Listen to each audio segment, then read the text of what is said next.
हैकल हेरोदीस जो मुकम्मल तौर पर मेरे अजीजों तबाह कर दी गई थी, उसका सिर्फ एक हिस्सा बचा। उसकी एक बैरूनी दीवार बची जिसको वेस्टर्न वॉल, वेलिंग वॉल या दीवारे गिरिया कहा जाता है। अब यहूदी वहीं पे इकट्ठे होते हैं, रोते, किरलाते, दुआएं करते और खुदा के हुजूर में नोहा करते हैं कि खुदा किसी तौर से ये मुमकिन कर दे कि हैकल फिर से खड़ी हो जाए, हम फिर से कुर्बानियां चढ़ाएं, हम फिर से तेरे हुजूर में नजराने लाएं, हम फिर से कफारा दें। लेकिन अब खुदा ये नहीं चाहता, क्योंकि अपने बेटे मुख्तारे दो आलम मौलूद मुकद्दस यस्सू के वसीला से उसने सब कुछ कर दिया। उसने उसको कुर्बान कर दिया ताकि कुर्बानियों का सिलसिला खत्म कर दिया जाए। Praise the lord. अजीजों, यस्सू के पाक, मोतबर और जलाली नाम में आपकी सलामती हो। वीडियो पर क्लिक करने के लिए आपका शुक्रगुजार हूँ और मेरी दुआ है कि खुदा आपको हर तरह की रूहानी, जस्मानी, माशी और माशरती बरकत से मालामाल करे। ये वीडियो है हैकल हेरोदीस के ताल्लुक से। अगर आपने मेरी वीडियो पहली देखी है जो हैकल हेरोदीस है पार्ट 1, तो इसको समझने में वो आपकी मददगार होगी। अगर आपने वो वीडियो अभी तक नहीं देखी तो क्लिक करें, आप इसको देख सकते हैं। वो हैकल ज़ुरबाबल यानी हैकल सानी जब तामीर हो रही थी, उसकी दौरान तामीर जो बुजुर्ग थे, जो बाबल की असीरी से बुजुर्ग लौटे थे, यानी वो लोग जो 10 साल के, 15 साल के, 20 साल के असीर होकर बाबल गए थे, और जब वो बुजुर्ग होकर वापस आए तो वापस आकर जब हैकल की तामीर को उन्होंने देखा तो वो वहां पे रोने लगे, चिल्लाने लगे, धाड़े मारने लगे, क्योंकि हैकल सुलेमानी की निस्बत ये हैकल इंतहाई मामूली थी। और वहां पे खुदा ने हज्जी नबी की मार्फत कलाम किया और अपनी कौम को, अपने बरगज़ीदा लोगों को, अपने मुकद्दसीन को ये दिलासा दिया कि इस हैकल की रौनक हैकल सुलेमानी से कहीं बढ़कर होगी। और फिर ये भी कहा कि इस हैकल में मैं सलामती लाऊंगा। इस नबूवत की तकमील के लिए उनको बरसों इंतजार करना पड़ा। फिर वो वक्त आया कि वहां पे एक ऐसा शख्स मुकर्रर हुआ जिसने उस हैकल को पहले से कहीं खूबसूरत बना दिया। वो शख्स था हेरोदीस आज़म।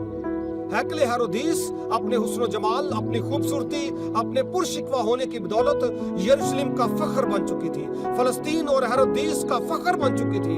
लोग दूर दूर तक इसकी धूम सुनते, इसका चर्चा सुनते और हैकल को देखने के लिए आते थे।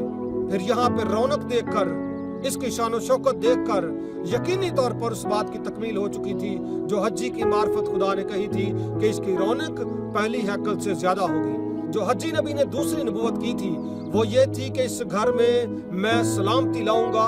ये रब्बुल अफ़वाज का फरमान था। अब ये वक्त था कि खुदा वहां पे सलामती लाए।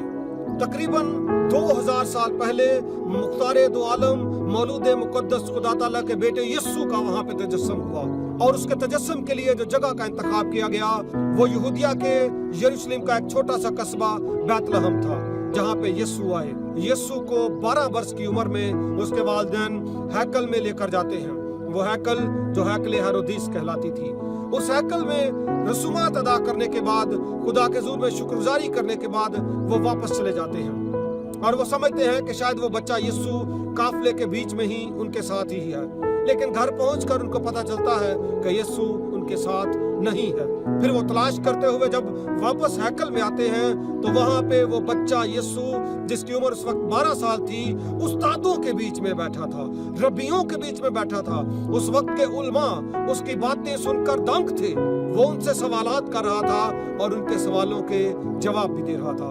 ये वो वक्त था, उस बात की तकमील हो चुकी थी, उस नबूवत की तकमील हो चुकी थी जो हज्जी की मार्फत खुदा ने कलाम करके कहा था कि मैं इस घर में अपनी सलामती लाऊंगा, मैं इस घर में अमन और सलामती लाऊंगा।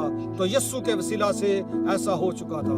यस्सू की आमद पर मुकद्दस लूका लिखते हैं कि यस्सू की आमद पर फरिश्ते ये गीत गाते थे कि आलमे बाला पर खुदा की तमजीद हो और जमीन पर उन आदमियों से जिनसे वो राजी है सुलह। और मुकद्दस ईसाया ने भी पहले से नबूवत की थी और कहा था कि वो सुलह और सलामती का शहजादा होगा। गो उन्होंने उसे ना पहचाना, उन्होंने उसे कबूल ना किया। एक वक्त था जब यीशु वहां पे मामूल के मुताबिक गए। यीशु ने वहां पे देखा कि हैकल का बैरूनी हिस्सा मार्केट बना हुआ है, मंडी लगी हुई है।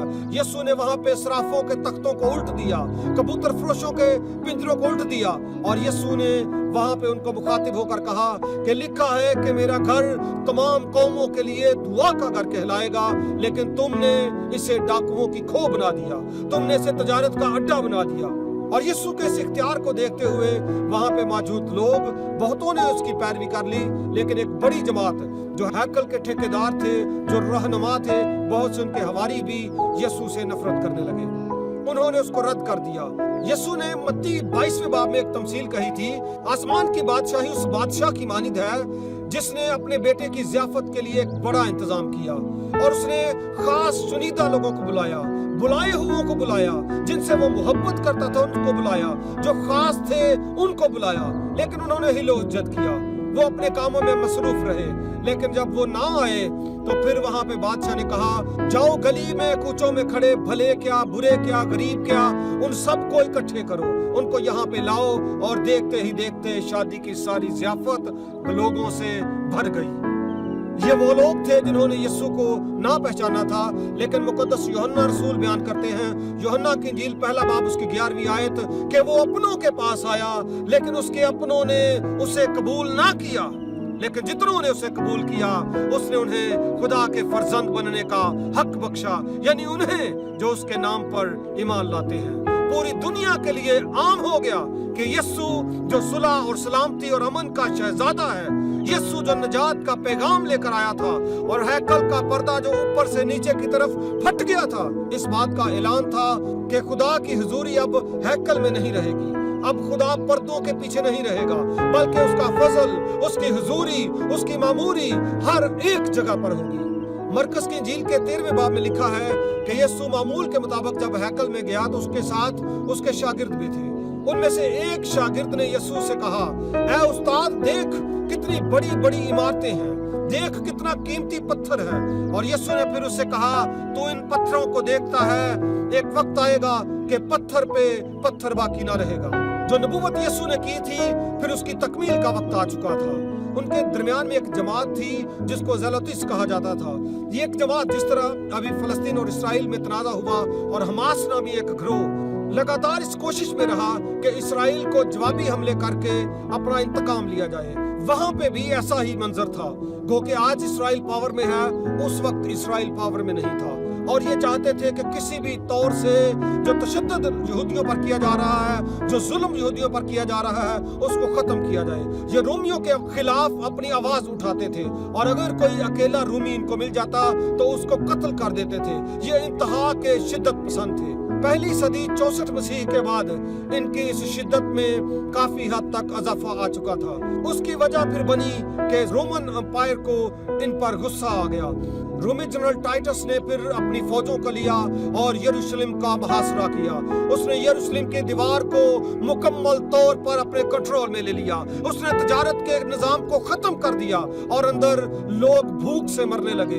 अंदर कोई पानी नहीं था, खुराक नहीं थी। फिर उसके बाद उसने हैकल पर कब्जा किया। उसके सिपाहियों ने जलती मशलों को जब हैकल हेरोदीस के ऊपर फेंका तो आग के शोले भड़कने लगे, और देखते ही देखते हैकल हेरोदीस खाक और राख का ढेर बन गई। इस तौर पर यीशु की वो नबूवत भी पूरी हो गई जो यीशु ने कहा था कि तू इन पत्थरों को देखता है, एक वक्त आएगा कि कोई भी पत्थर पे पत्थर बाकी ना रहेगा जो गिराया ना जाए। अब ये कॉन्सेप्ट के खुदा सिर्फ हैकल में ही मिलेगा, इसको खत्म कर दिया गया। हैकल हेरोदीस जो मुकम्मल तौर पर मेरे अजीजों तबाह कर दी गई थी, उसका सिर्फ एक हिस्सा बचा।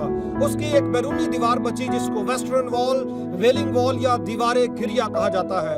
अब यहूदी वहीं पे इकट्ठे होते हैं, रोते किरलाते दुआएं करते और खुदा के हुजूर में नोहा करते हैं कि खुदा किसी तौर से ये मुमकिन कर दे कि हैकल फिर से खड़ी हो जाए, हम फिर से कुर्बानियां चढ़ाएं, हम फिर से तेरे हुजूर में नजराने लाएं, हम फिर से कफारा दें। लेकिन अब खुदा ये नहीं चाहता, क्योंकि अपने बेटे मुख्तारे दो आलम मौलूद मुकद्दस यीशु के वसीला से उसने सब कुछ कर दिया। उसने उसको कुर्बान कर दिया ताकि कुर्बानियों का सिलसिला खत्म कर दिया जाए। Love and blessings. Thank you.